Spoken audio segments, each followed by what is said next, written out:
friends, and welcome back to something I did not think was going to happen anytime soon, but did.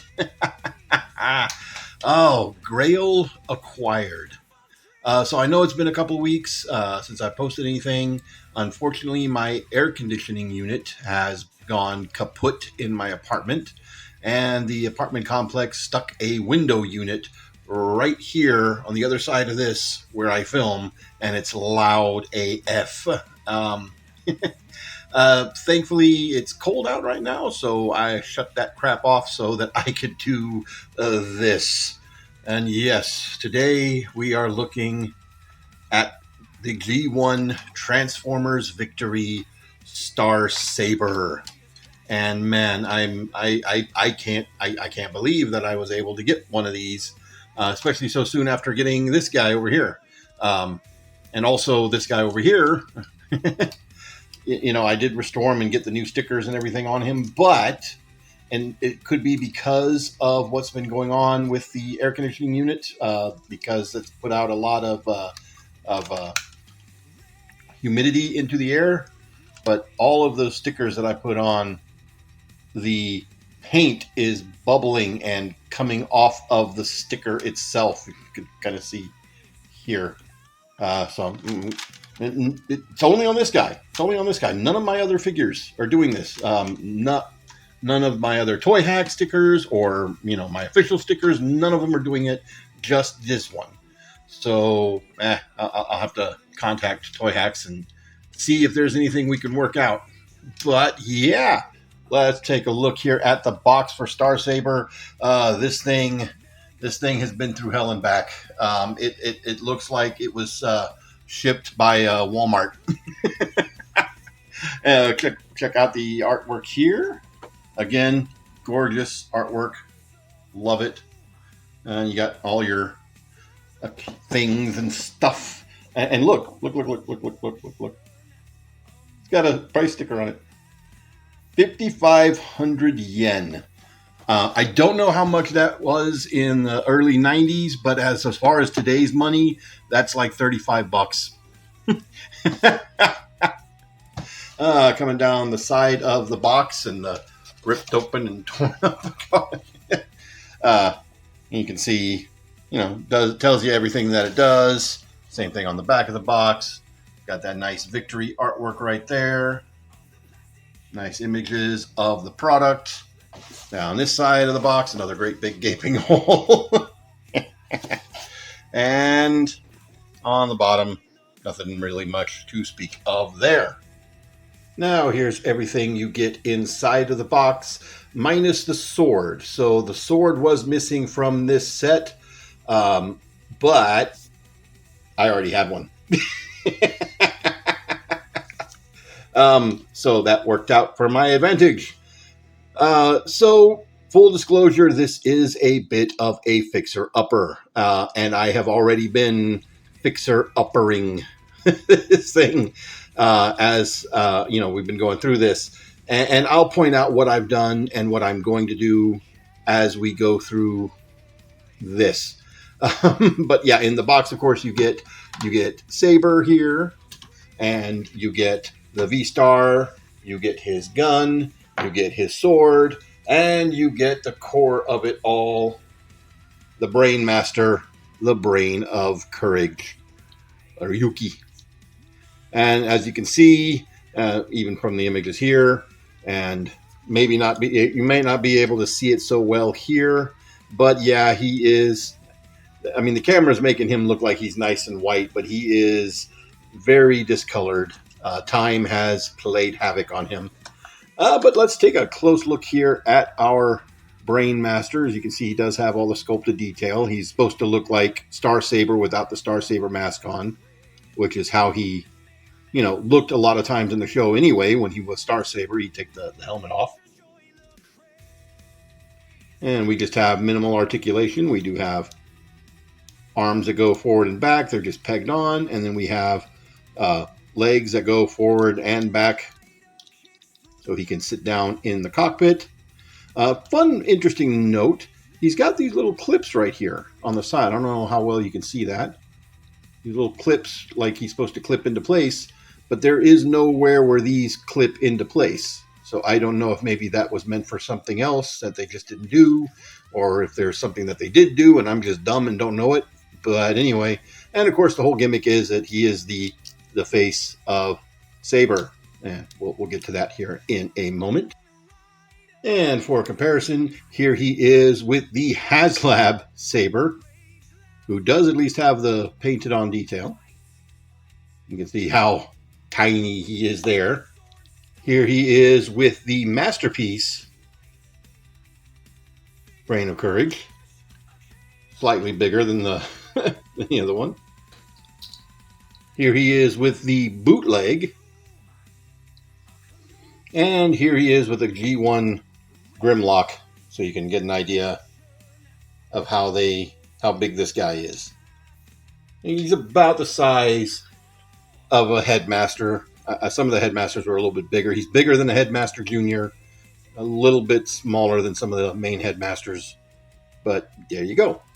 And of course, in vehicle mode, you can pop him here, open this up, and get him in a sitting pose, and just slide him in here, and he'll just sit in there like that, and you can close it up, and you can whoosh. So as I mentioned, this guy was a bit of a fixer-upper, and I've already worked on this guy specifically. I just opened him up, got that spring out of there, and took some of the oxidization off of it. So it was, because it was catching pretty heavily. As far as what I used to take the oxidization off, denture cleaner. Denture cleaner works really well to get rid of oxidization off of certain metal bits, as well as get dirt and grime off of plastics. You just get those little tabs, drop them into some hot water, and float your pieces in there, and it'll usually take it off pretty well. Usually doesn't take off stickers when you do that, but I can't promise it won't ever do that. Doesn't get rid of stains in the metal. If you want to get rid of stains in the metal, you definitely will still have to polish it. But now his head floats freely there. All right, so let's take a close look here at the Saber Jet. Right here. Again, the gold chrome is in nice shape, all things considered. The stickers are not. The stickers are definitely ham-fisted on there. In fact, the stickers that are on this guy and the way he's yellowed make me believe that this Saber did not come with this V-Star. This has been cobbled together, more than likely. But yeah, you can see pretty much how he works here. So here is the Saber Jet with the HasLab. Here he is with the Masterpiece. And for giggles, what the hell, why not? Here he is with the Bootleg. And as I said, he is discolored quite a bit. You can see a bit of yellow stain right there in the joints here. A little bit of yellow stain right there as well. You probably can't see it. The camera is not really showing it very well, but this part of him is a much brighter red, and as you turn over, it gets darker and darker and darker until you get to dark red right here. As far as any repair work I've done on this guy, I did pull these fins out. I pulled this pin out and pulled these fins out and cleaned the gunk from here so that these would snap back into place like they're supposed to. This was not clipping into place. I pulled this apart and pulled this button out. So this button and the handle and his landing gear and all of the gizmos up in here that makes this snap into place are made out of a very soft, flexible plastic. And this had warped, I'm guessing, from the kid, more than likely, who had this, just pulling the legs out instead of pushing the button to pull the legs out. And this had just, over time, had worn down and warped the plastic in here. But I did pull this out. I heated everything up, again, cleaned up the springs and straightened everything out and put it back together. So this does clip into place. The handle does clip into place. How long that will last, I don't know. As far as the discoloration, I am planning on doing something about that. I had been debating whether or not I was going to go through the whole retro bright process or whether I was just going to attack this with coats of paint. I was leery about the paint because of the gold chrome. I don't want to damage the gold chrome. I don't care about the stickers. I'm going to replace the stickers regardless. But after debating about it for a while, I just happened to catch a video from Hunter Knight Customs actually talking about that, and talking about why it was better to paint over the retro bright. And I had already been contemplating doing the paint because retro bright's just a whole process and it's temporary. Oftentimes things will turn yellow faster after you've done the retro bright. So I was already kind of leaning towards paint, but after watching his video, which I'll put a link down there to it, I've decided that the paint is going to be the way to go. So I will take this guy completely apart, soak things in the denture cleaner, or just attack things with a toothbrush to get all the dirt and grime out wherever it's hiding. Finish deoxidizing some of the things that need to be deoxidized, and then I will paint everything that I can paint.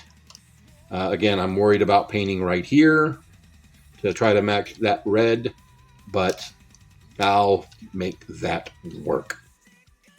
Anyway, as for transformation, just make sure you got your landing gear up. Rip off the whole front of the nose. Then you press this button here, and that will unhook the legs so you can pull them out and snap those into place. Just fold up the tail fins, fold up those, and then lift up the arms, pop out the hands, which definitely need some shock oil because, man, those are tight. And then fold the arms down at that second ratchet on the inside. And yes, these ratchets are made out of that same soft plastic. And this is another piece that I had to fix. This was pulled out to the point that the spring had gone past the screw in there. Anyway, so there we have that. Then we open up the door on his chest. And we take our Brainmaster, set him inside here. Then we close up the chest, and up pops that face. And yeah, if you don't have him in there just right, you try to pop up that face, you might catch the head on the top of the helmet there. And you just sort of push it back in. I am contemplating adding a piece here, because if you look, when you got his face closed, his chin goes down into his chest, and that's by design. That's how it's supposed to be, but there's actually more room up in here to where you can push that up further and have the chin up where it's supposed to be, and makes that face line up there a lot better. So basically just need like a thin strip of something like foam or something right there underneath the feet to sort of fix that. Anyway, we take the nose cone. That little yellow peg right there will go into his shoulder hole right there. Then we give him his gun.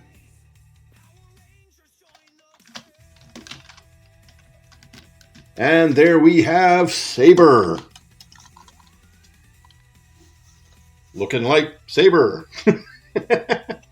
And again, this is your standard G1 bot. So you saw the arms are on a rack-shit. They can go, forward and back. Thanks to the transformation, he can go in and out with his arms. And also thanks... all right, now, DJ. There we go.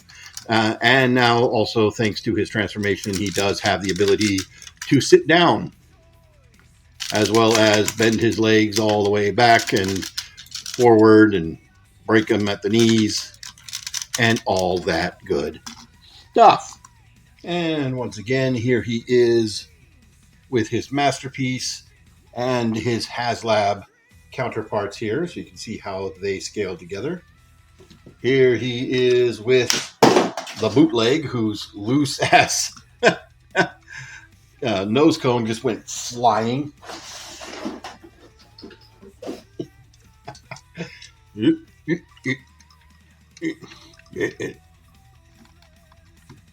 There we go.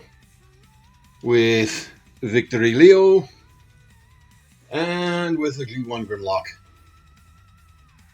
So you can see how that scales. And now here we have the V-Star, the booster. And as you can see, it's a spaceship that's basically totally not an obvious robot, just sort of folded up into an H. But yeah, kind of hard to get them on camera because it is a big hunk of plastic. And as you can see, the details are very simplistic on it. Most of the detail is in your stickers, but you do have some panels here and there, including panels hiding screws, which that's kind of neat. They actually have screw covers on an old G1 transformer. Can you believe it? Only one on each shoulder. The rest of the screws, too bad. And as you can see, the stickers here are very clean on this one. And that's kind of how I can tell that the Saber didn't come out of the same one, because granted, there's a lot of factory stickers on here, but all the hand put on stickers are much, much cleaner. As you can see, he's got wheels back here, landing gear here on these flaps. There's the front. You kind of look at the bottom. It says Star Saber right there. He's got a serial number right there. And all of that. Now, you can take the gun, and it will plug in right there. And you take your sword, and as you can see, there's a little slot right there. This will just slide in ever so gently. And there's a little point where you'll kind of feel like it hits, and if you wiggle it a little bit, it'll go in just a hair further and sort of grip into that spot. That being said, it will sit in there like that, but if you shake it hard enough, it's going to just come flying right out. Now, again, here it is with the HasLab and the Masterpiece. As you can see, it's kind of hard to get all these guys into shot because it's big chunks of things. Oh, I forgot the gun on the HasLab. There we go. Now they're all even. Yeah. Now, in this mode, of course, you can attack Saber, the jet, by flipping his wings up, flipping his tail wings down, and then you're going to come right underneath here and flip these open. These do sort of snap into place a little bit. And the hook part that you're seeing here does hook into this little bit right there, but that's not really what's holding him in. What's holding him in are these little clip pieces here on the side. These little yellowing now white pieces of plastic. So when you put this in, you want to get this in, and you want to make sure that the wings go up on the outside of the little blue covers, and you're just going to snap that in on both sides until you feel it click into place. And then you pop the doors down, and as you can see, it's actually the wings that are clipping in, the tail fins that are clipping in to these white plastic clips right there. And close that up. And there is the full Star Saber vehicle mode all together. Looking really cool. Even discolored, it looks really good. And once again, here is all three versions of our Star Sabers. And once again, just for giggles, the bootleg. And last but not least, of course, we have the full combination as Victory Saber.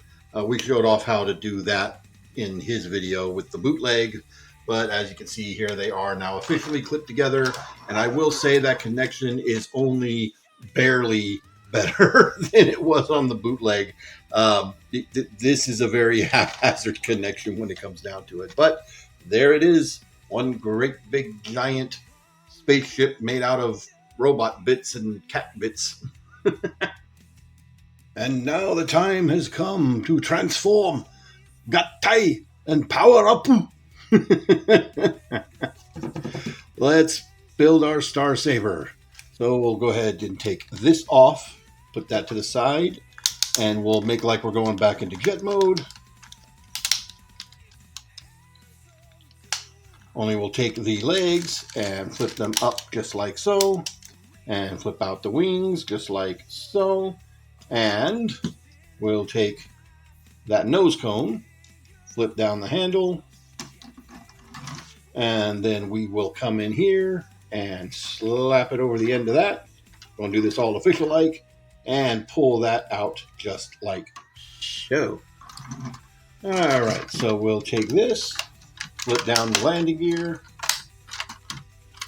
flip up the side wings, you can flip down the tail wings, and now this is going to be the hard part because these joints need some love.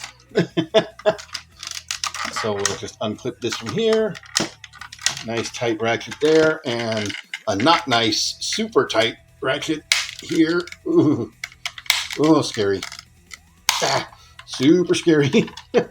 And we'll do that on both sides. Then we just push in where these landing gear are to pull out the feet. Again, very super tight. Something in need of some love. There we go. Then extend down the arms.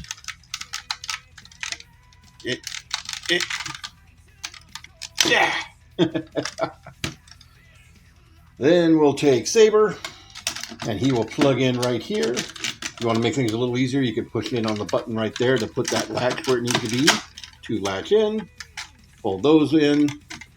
Then we will come back here, pull this out, straighten up these antennae, then flip this up and over and down onto his head with the greatest of ease. And there you have Saber. You might notice I'm not letting go because that's going to happen.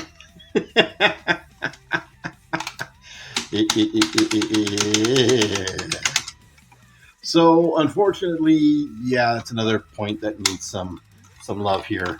This is just something that happens with this toy. So this is a spring-loaded mask. It's a very loose spring, but when you put it over its head, of course, it's supposed to put it down just like so. And the friction of this piece to the helmet is what's supposed to keep it in place just like so. But unfortunately, there's not a lot of friction left in this helmet. And so that spring is just going to push it up. This is something that happens with this toy. If it gets transformed a lot, it rubs down these little square pegs right in here.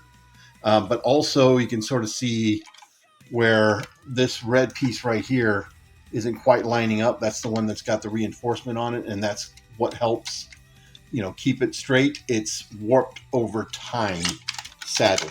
And again, that is something that happens with these. If they get transformed more than a few times, this is what's going to happen. That's why if you see any pictures online of this guy, he oftentimes looks like that.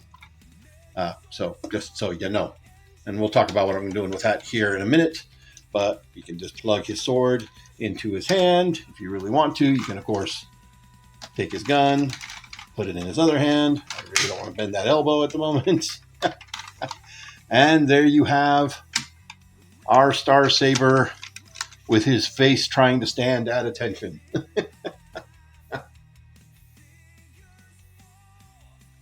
And of course, again, G1 toy, you can move his shoulders back and forth on nice chunky ratchets. He does also have very chunky elbow ratchets. This elbow ratchet here actually stopped ratcheting just before I started filming this. So now it is a friction joint. This one is still ratcheting, but it feels like it don't want to, so I'm not going to. That's going to be something that I deal with in the future. I will take these apart, try to fix what's messed up here, and give him his nice clean ratchets. Again, I'll be doing the same thing here with the knees, where he's got those sideways knees that really do not want to bend. But yeah, he can, You can get a few poses out of him. You know, G1 style poses, if you so choose. And once again, here he is with the HasLab and the Masterpiece Star Saber, so you can see how they all scale together. And one final time, here he is with the bootleg. Skittles McPrime here. Now, as far as fixing this, head problem here, I do have a couple of ideas.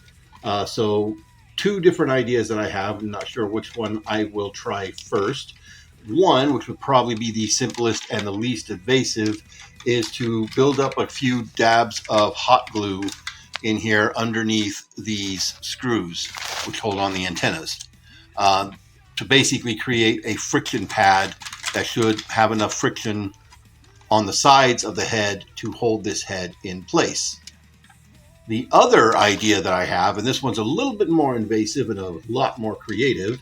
So he's got holes right up in here behind that spring. He's also got a hollow spot here behind the mask. And behind his face, he's got some hollow spots as well. Those are not structural. They're just hollow for the sake of being hollow to save on plastic. I could very easily attach a couple of neodymium magnets in there to sort of magnetize the face down to the head, or magnetize the helmet to the top of the head. That wouldn't be too hard. It'd be a lot more creative, and it would hide, the repair work quite a lot more than having the hot glue pads on the side. But again, the hot glue would probably be the easiest, and with hot glue, if I ever wanted to take it off, I could just sort of pop it off. But in order to have those magnets, especially if I use neodymium magnets, which are really strong, they would probably need to be epoxied in there. So I haven't decided which way I'm going yet, but I'll go one of those ways. Anywho, one final comparison, of course. Here he is with Victory Leo. And we'll go ahead and bring Grimlock back in here because what the hell, why not? And you can see how big he is there. So he is a beefy boy. He is a brick. He is absolutely a brick, but he doesn't look like a brick. Feels like one. Brick with a face problem. But hey, he was like this a lot of the times in the show anyway. And there we have it, the full Victory Saber. Sorry, I'm not showing off how to transform him here.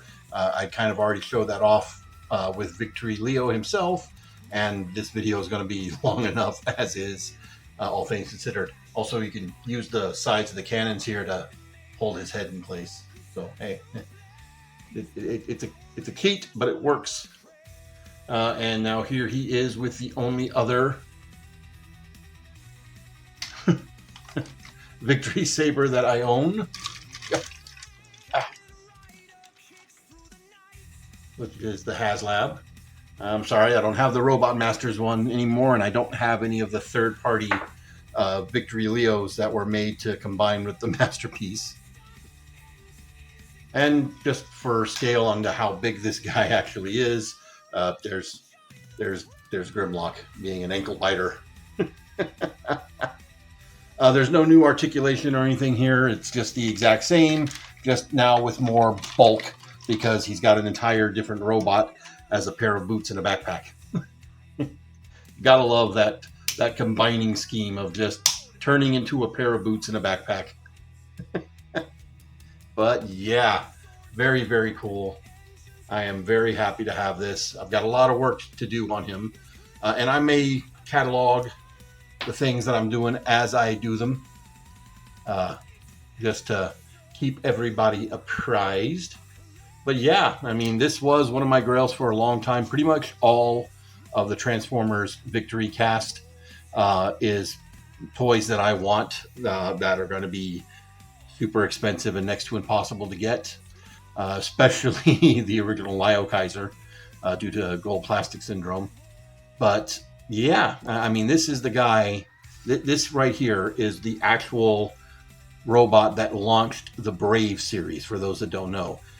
This was an experiment to try to revitalize Transformers, and it worked, but not enough to actually save the line. So they took everything that they learned from here and moved it in to King X Kaiser and the first of the Brave series. And yeah, the rest is history, as they say. So I'm very happy to finally have this guy. I've got so much work to do on him, but when it's all said and done, it should be really, really nice, provided I can get some stickers for Victory Leo that don't just bubble and disintegrate. But that's a tale for another day. That's going to be it from me, guys. Y'all have a good one.